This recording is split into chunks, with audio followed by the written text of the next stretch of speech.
about J.C. Penney? You heard about him or no? J.C. Penney was a Jew.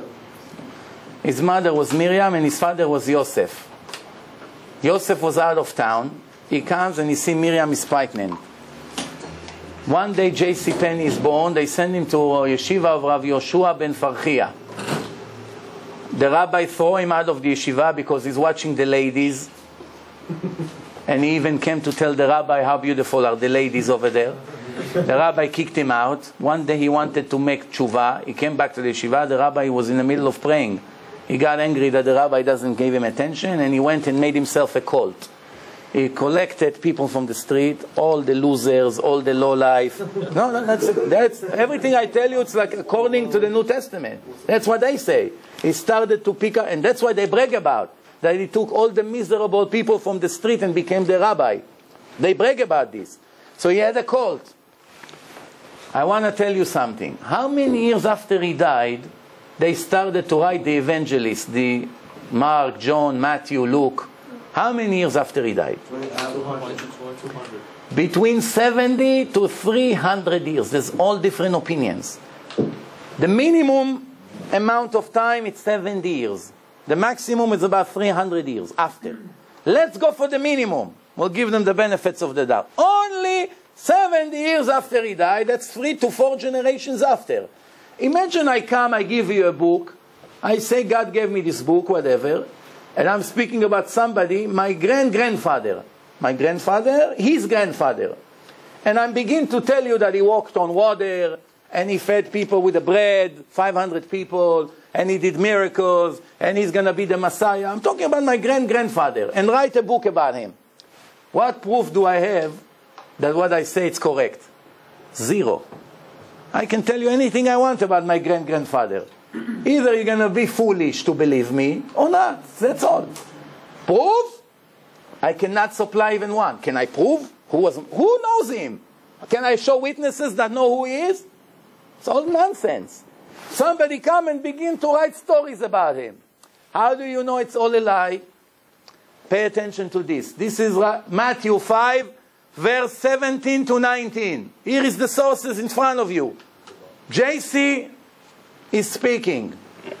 Don't think I came to contradict the Torah or the prophets. I did not come to contradict. I came to fulfill.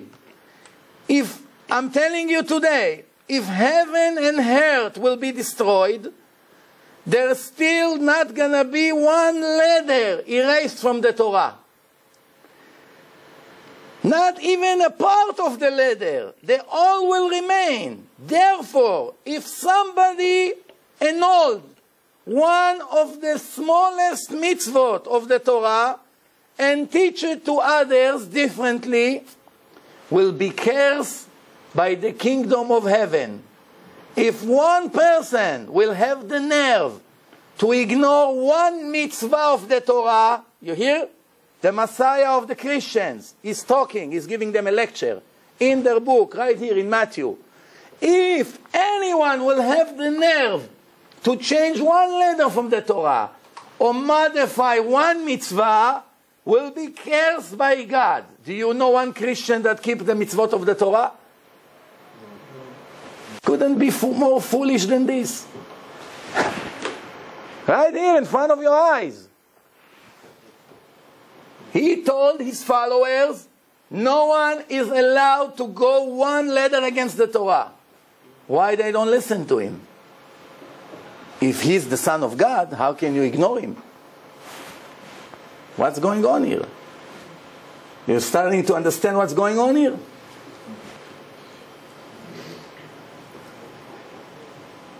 So, according to us, Abraham bought Me'arat HaMachpelah from Ephron. It's in Hebron. Who is the father of Shechem? In the Torah, Hamor is the father of Shechem. How many Jews went to Egypt? 70. According to the New Testament, 75. Where is Jacob was buried? In the grave that Abraham bought from the children of Hamor. No, he bought it from Ephron. Big mistakes. What happened to God? He doesn't remember the details? Foolish mistakes, one after the other. I give you one other example. It says that one time he was very hungry. He was looking for something to eat. Then he saw a fig tree from far away, figs. You know, sweet figs on a tree. So he was with his student. So his student told him, we're very hungry. There's a tree over there. Do you think we can go and get some food over there, some fruit? So I told him, wait here, let me go check if the tree has fruit. So he went all the way to the tree and he found out that the tree is empty, it doesn't have fruit. So he says in the New Testament that he cursed the tree, that it should never have fruits, ever. Few problems in this story. If you're the Son of God, what kind of Son of God need to walk a mile to see if the tree has fruits? God doesn't know if the tree has fruits? He's going to save us? What fools. When I read it, it's the biggest joke in town, this New Testament. I'm serious. I'm not trying to put them down. I actually feel bad for them. Just today I got an email from a woman. I'm not going to say her name. I didn't ask permission. A non-Jew, Gentile. She wrote me an email. She, her husband, and she has 2 kids. She said, I watched your lectures on the website. I can't believe I wasted 39 years on this nonsense. Every day I get 5 to 10 emails like this and phone calls. I actually being harassed by many of them that don't give up. They're dying to convert. It's hard for them. So they're counting on me to make them a shortcut. Some of them I helped. I connected them with the right people because I was convinced that they're very serious. Just giving you an idea, all you have to do, you have to be biased. You have to be objective. You have to follow the truth. Ignore your beliefs from the past. Just listen to what people talk to you. If he's the Son of God, he doesn't need to walk all the way to the tree. And even, why does he curse the tree? It wasn't the season of the figs. A tree does only what God told him. God said to the tree, 6 months you give fruit, 6 months you rest. He came, the tree doesn't have fruits. He cursed the tree, should never have fruit. What kind of God is this? God is cursing the tree. He made the tree not giving fruits. Many, many examples like this, one after the other. Let's move on. Let's see what the Torah had to tell us about Islam and Christianity. You won't believe this.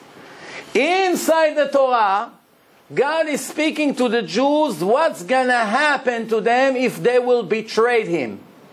And we did. The truth must be said loud. The Jews were ungrateful to God. Once after the other. All the time. We saw it. Cannot deny what the Torah is speaking about. Even if we don't like to mention it, but that's the truth. And we are the proof that we are not following Hashem's word. Some of us are ignorant. Maybe it's not 100% our fault. Some of us know the truth. I'm sure some of you know God exists. I'm sure you have 50% at least belief that the Torah is the word of Hashem. So why you ignore it? It's a good question to ask. Why? If you know there's 50% chance that there is poison in a cup, you drink? 1% chance you won't touch the water. But 80 or 90% believe in the Torah, it's not enough for you to listen to God. That's why I came to make it 100%.